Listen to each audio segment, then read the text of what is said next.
You're sitting in a car outside a cafe in Budapest. It's 11:47 p.m. The street is empty. Rain hits the windshield in slow, heavy drops. You've been watching the front door for 4 hours. Your hands aren't shaking. That's how you know something's wrong with you, because they should be. The man inside that cafe has names. Dozens of them. Names of American intelligence assets operating deep inside Russia. If he gets on that plane tomorrow morning, those people are dead. All of them. You have 1 hour to stop him. No backup. No extraction team. No one who will admit you exist if this goes sideways. Your phone buzzes. One message from Langley. It says, approved. You get out of the car. This is not a movie. This is not classified fiction. This is your life. Rank by rank, level by level.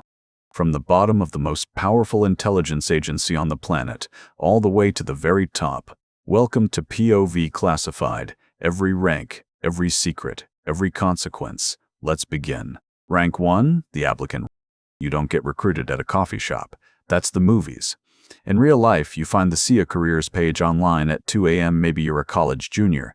Maybe you're ex-military. Maybe you've just always known. There's something in you that doesn't belong in a cubicle. You fill out the application. Name, education, languages, travel history, every country you've ever set foot in. You click submit and then you wait. 4 months go by. You almost forget about it. Then the email comes. They want to meet you in Northern Virginia. They don't say where exactly. They'll tell you when you get closer. You fly out on your own dime. The building is unremarkable. No seal on the door. No guards out front. Just a parking lot and fluorescent lights. A man in a gray suit shakes your hand. His grip is firm. His smile doesn't reach his eyes. He's already evaluating you. Has been since you walked in the door. The interview lasts 6 hours. Where did you grow up? What do your parents do? Have you ever used drugs? Have you ever traveled to Iran, North Korea, Cuba? Have you ever been approached by a foreign national asking unusual questions? The questions seem random. They're not. They're not looking for the right answers. They're looking for hesitation. They're looking for the micro-expressions your face makes when you almost lie. You pass. Then comes the polygraph. Sensors on your chest, on your fingers, on your arm. A technician who hasn't smiled once sits across from you. Have you ever committed a crime you weren't caught for? Have you ever betrayed someone's trust? Have you ever had thoughts about harming others? Here's the thing about the polygraph. It can't actually detect lies. What it detects is stress, but they don't tell you that. So you sweat, you breathe shallow, you answer every single question like your life depends on it, because from this point forward, it kinda does. 3 weeks later, a letter arrives. You've been accepted into the clandestine service trainee program. Congratulations. You have no idea what you just got yourself into. Rank 2. The trainee, they send you to a place called The Farm, Camp Perry, Virginia. 9,000 acres of woods, swamps, and training facilities. Fences with razor wire, armed guards, no phones, no social media, no contact with anyone outside unless it's been cleared. For the next 18 months, this is your whole world. You wake up at 5 a.m., you run 5 miles before the sun is up, you sit in classrooms learning about foreign governments, terrorist networks, weapons programs, and something they call tradecraft. Tradecraft is spy skills. But that phrase doesn't do it justice. You learn to read a room the second you walk into it. But that prized admission, walk into. You learn to spot surveillance. The car that's been behind you for 3 turns. The woman at the coffee shop who was also at the metro this morning. The guy reading a newspaper who's turned 0 pages in 40 minutes. You learn how to lose a tail. Duck into a department store. 3 floors. Loading dock exit, waiting car, gone. You learn to pick locks, crack safes, plant listening devices, photograph documents in under 60 seconds without leaving a trace. But the most important thing they teach you? How to make someone trust you so you can use them. They call it asset recruitment. You study psychology, manipulation, persuasion. You learn there are only 4 reasons a person ever betrays their country: money, ideology, coercion, or ego. Your job is to figure out which one and press that button. You run practice operations in real cities: Richmond, Norfolk, D.C. Your instructors play the role of hostile foreign intelligence officers trying to catch you in the act. Get caught too many times. You wash out. 40% of your class doesn't make it, not because they're dumb, not because they're weak, because this job requires something specific. The ability to lie to someone's face. Look them in the eyes, smile, and feel absolutely nothing. You graduate in the top 15% of your class. They hand you a badge and a cover identity. You are now a CIA operations officer, and the person you used to be? You left them somewhere on that base in Virginia. Rank 3, the case officer. Your first posting is an embassy in Eastern Europe. Officially, you're a political attaché. You attend boring diplomatic dinners. You shake hands with foreign officials and talk about trade agreements. Unofficially, you're hunting. Your real job is to find people with access to secrets and turn them into sources. A government official who sits in on cabinet meetings, a military officer who knows troop movements, a scientist working on missile guidance systems, a secretary who accidentally leaves classified cables on her desk. Everyone is a potential target. Everyone has a pressure point. Your job is to find it. Your first real recruitment takes 8 months. He's a mid-level bureaucrat at the foreign ministry. He has access to diplomatic communications. He also has a gambling problem and debts he can't cover. You meet him at a casino. You buy him drinks. You become his friend over weeks and months. You loan him money, then more, then more. By the time he realizes what's happening, he owes you $60. You never ask him to betray his country outright. You ask him to share a few documents, just this once. Just enough to clear the debt, he agrees. He always was going to. You file your report. Langley is pleased. Your handler sends one line back. Good work. Keep going. You sit alone in your apartment that night. You order room service and watch local TV you don't fully understand. You think about the man you just destroyed. Then you open your laptop and start identifying your next target. You stop thinking about him before midnight. That's the job. Rank 4, the N.O.C. non-official cover, the most dangerous job in intelligence. Most CIA officers have a safety net. They work out of embassies. They carry diplomatic credentials. If they get caught, they get expelled. Embarrassing. Career hiccup. But they go home. Their families are safe. You just gave all of that up. They call it N.O.C, non-official cover. Pronounced N.O.C. You have no embassy, no badge, no government ID, nothing connecting you to the United States of America. If you get caught, the CIA will deny you exist. The State Department will deny you exist. The President will deny you exist. You are completely, totally, legally alone. What happens to you depends on the country. Some countries, prison. Some countries, torture. Some countries, a bullet in the back of the head and a grave nobody will ever find. You say yes anyway. They build you a legend. That's the word they use, legend. A fake identity so deep and so detailed it has years of history behind it. You're now a management consultant. You work for a real company with real offices and real clients. Nobody there knows who you are. You live your cover 24 hours a day. Your neighbors think you travel for business. Your girlfriend thinks you work in finance. Your parents think you left government work years ago. You haven't spoken to your handlers in person in 14 months. In 14 months, all communication goes through dead drops and encrypted signals. One night in Beirut, a car follows you for 6 blocks. Then another car cuts in front at an intersection. You don't panic, you don't run. You walk into a hotel lobby, take the elevator to the 4th floor, walk the stairs back to 2, exit through the kitchen, catch a cab going the opposite direction, and disappear into a crowd. Back in your apartment, hands finally shaking, you realize how close it just was. You file your incident report at 3 a.m. Langley responds in 4 hours. Cover may be compromised. Stand by. You sit in the dark and wait. You are completely alone, and for the first time, you feel it. Rank 5. The paramilitary officer SAD-SOG Special Activities Center after Beirut. They pull you out. Your cover is too hot. The region is burned. You can never go back. They offer you a new path. The Special Activities Center, SAD, the CIA's paramilitary arm. These aren't spies who carry guns sometimes. These are operators who gather intelligence sometimes. The difference matters a lot. The most elite unit inside SAD is the Special Operations Group, SOG. These are the people who go where the military cannot go. They do what's too deniable, too dangerous, too legally complicated for any official armed force to touch. You go through 6 months of the hardest training you've ever seen. Small unit tactics, close quarters combat, advanced weapons, every firearm baked in the last 50 years. High-altitude parachute insertion, combat diving, SAR training, survival, evasion, resistance, escape. Your instructors are former Delta Force and SEAL Team 6. They do not care about your recruitment numbers. They care about one thing. Can you keep your team alive when everything goes sideways? Your first mission is in Afghanistan. You spend 3 months living in a mud compound in the mountains. Local clothes, local food, a beard that took 2 months to grow right. You're hunting high-value targets, Al-Qaeda leadership, bomb makers, financiers, people responsible for killing Americans. You call in strikes on compounds. You watch through a scope as Hellfire missiles turn buildings into rubble. Sometimes the intelligence is clean. The target is there. Bad guys die. Mission accomplished. Sometimes the intelligence is wrong. You don't get to stop the strike once it's called in. You watch anyway. You file your report anyway. You have another mission in 48 hours.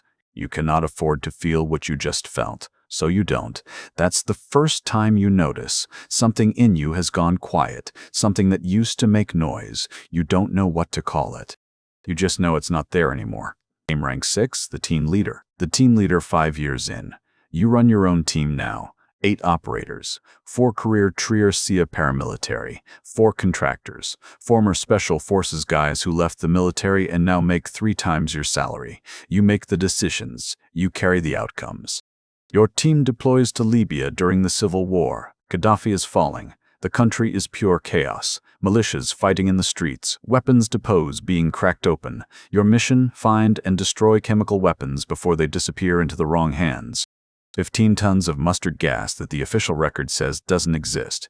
You operate every night for 6 weeks, sleep 2 hours at a time, safe houses that rotate every 48 hours, informants who might be lying, militia commanders you bribe who might be reporting your position to someone else. Every door you kick in, you don't know what's on the other side. You find the caches, you rig them and burn them. On your last night in country, your convoy hits an ambush. It comes from 3 directions at once. One of your men goes down in the first 30 seconds. You carry him half a mile through active fire, one arm under his shoulders, the other returning fire. By the time the helicopter arrives, you can't feel your legs. He survives. Another one of your guys doesn't. You write letters to the families back home. The letters are lies. You cannot tell them what happened. You cannot tell them where their son died. You cannot tell them it mattered, even though it did. You sit on that helicopter as it lifts away from Tripoli and you realize something has permanently changed. You used to be able to picture your life before this. A normal job, a family, a backyard somewhere. You can't picture it anymore. You don't know when that stopped. But it did. And you're not getting it back. This is the rank where you stop being the person who applied. You didn't notice it happen. That's the scariest part. Rank 7. The station chief 15 years in the field. Your body is done. A shoulder that dislocates if you sleep wrong. Knees that sound like gravel every morning. Tinnitus from too many explosions in too many enclosed spaces.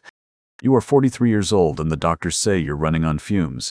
They offer you a desk job. Not just any desk job. Chief of station. You are now the senior CIA officer for an entire country. Every asset, every operation, every piece of intelligence coming out of this nation flows through you. You manage 60 officers. You run hundreds of local assets. You brief the ambassador every morning. Some of the foreign intelligence chiefs you meet with are allies. Some of them are adversaries pretending to be allies. Some of them are assets you personally recruited 15 years ago who now run their own agencies. The politics would make your head spin, if you let it. Washington wants more results. The embassy wants 0 incidents. The host government wants to know why Americans keep showing up in places they have no business being.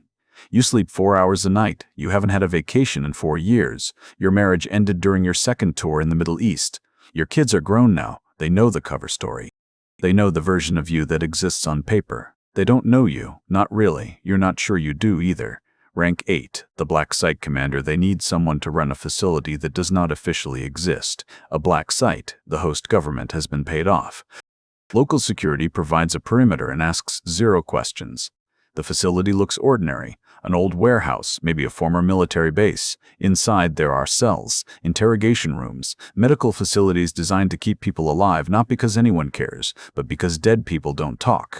The detainees here were never formally arrested.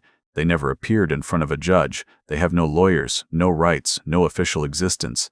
As far as the world is concerned, they vanished. Your job is to get information out of them. Intelligence that could stop attacks, stop bombs, save the lives of Americans who will never know your name. You tell yourself this every single day. Some days it's enough. Some nights you lie awake at 3 a.m., staring at the ceiling, and you think about the line you crossed, and how far back it is now, and whether the person you were at 22 would even recognize what you've become. But then morning comes, and there's another briefing, and another decision, and the machine keeps running. You run the facility for 2 years. When you leave, they give you a commendation that will never appear in any official record. You don't ask who takes over. You already know you don't want to know. Rank 9, the division director. You are back at Langley, the building you walked into as a nervous kid 25 years ago. Now you walk past the memorial wall, 13 stars carved into marble. 1 star for every officer who died in service to this agency. No names, just stars. Some of those stars are people you knew. Some of them died on missions you planned. You run an entire division now. Hundreds of officers, thousands of assets worldwide, billions in black budget funding, money that doesn't exist in any congressional report. You brief the president on covert operations. You sit in the Situation Room with the Secretary of Defense and the National Security Advisor, and you make decisions that will never be declassified in your lifetime. You authorize drone strikes. You approve operations in countries where America is not officially operating: Syria, Iran, Yemen, places that are technically allies, technically enemies, technically something new every week. You testify before Senate intelligence committees. You answer questions carefully, technically truthfully, strategically incomplete. Everyone in the room knows the game. The senators don't want the full truth. They want something they can live with. You give them that. The bodies pile up in countries most Americans couldn't find on a map. Some of it stops attacks. Some of it causes them. You stopped being able to tell the difference a long time ago. You are one of the most powerful people in the United States government. Nobody knows your name. Rank 10, the ghost 30 years. 30 years of operations that never happened. 30 years of people you recruited, used, and watched get burned. 30 years of decisions that changed the course of history in ways that will never be written in any book. There's a small retirement ceremony in a conference room at Langley, maybe 60 people. Most of them you've known for decades. A few are officers you mentored who now run their own divisions. The director gives a speech about sacrifice and service. You receive the Distinguished Intelligence Cross, the highest award the CIA can give. It will sit in a shoebox in your closet because you can never display it. You can never explain it. You can never tell a single person on earth what you did to earn it. You sign more in days on your way out the door. Then you drive to a house in the Virginia countryside. You sit in a chair on the back porch. And for the first time in 30 years, there's nothing to do. No mission, no asset, no threat to neutralize, just silence. The people you worked with are either scattered across the world or they're on that wall back at Langley. The people you knew before the agency are strangers to you now. You can't explain where you've been. You can't explain the way you scan every room you enter. The way you sit with your back to walls, the way you still wake up at 3 a.m. and check the perimeter of your property for threats that aren't there. The assets you ran who got caught, you think about them. The operations that went wrong, you think about them. The faces you try not to remember. They come anyway. None of it officially happened. None of it will ever be acknowledged. You protected a country that will never know your name. You are a ghost. And the strangest part, you wouldn't change a single thing. That's the part that scares you most. Here's what they don't put in the brochure. The man you tracked in Budapest at the start of this story, the one with the names, he got on the plane. Not because you failed, because at the last second, Langley pulled the order. Political reasons, diplomatic reasons above your clearance level. The assets whose names he carried, 18 of them, were quietly removed from their posts in the months that followed.